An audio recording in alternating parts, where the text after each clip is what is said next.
And I'll never forget when I'm 10 years old, 1972, Sapporo, Japan, Winter Olympics roll around. And watching them on TV in the sofa with my younger brother, Marcelo.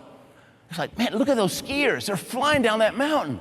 And look at the people, they're going crazy with those cowbells. The Olympics, that's what I'm gonna do. I'm gonna be in the Olympics. And I caught the dream. But it was a pipe dream, because I didn't believe it was possible.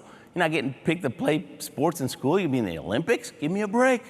So if you don't believe something's possible, why even try, right?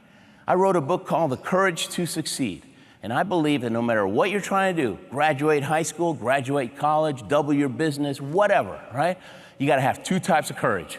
You have to have the courage to get started, and everything's tough at the beginning because you have no skills, so you have to have the courage to endure, the courage to not quit. The courage to get started comes from believing it's possible. If you believe it's possible, hey, I'll give it a shot. The courage to not quit, that comes from your desire.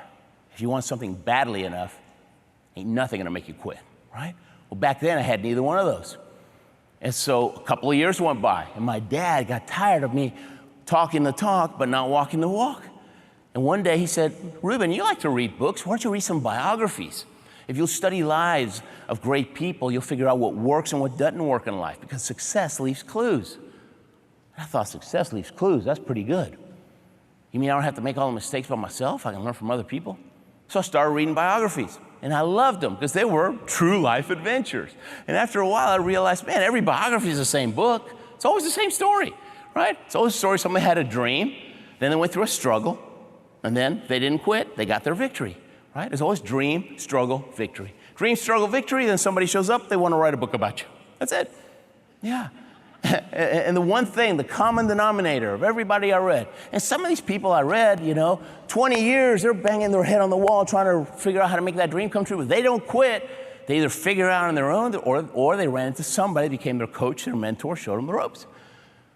But the ones that quit, you never hear about those. Those are really short biographies, right? Thought about it, didn't even try, the end, right? I mean, those are worst sellers, not best sellers.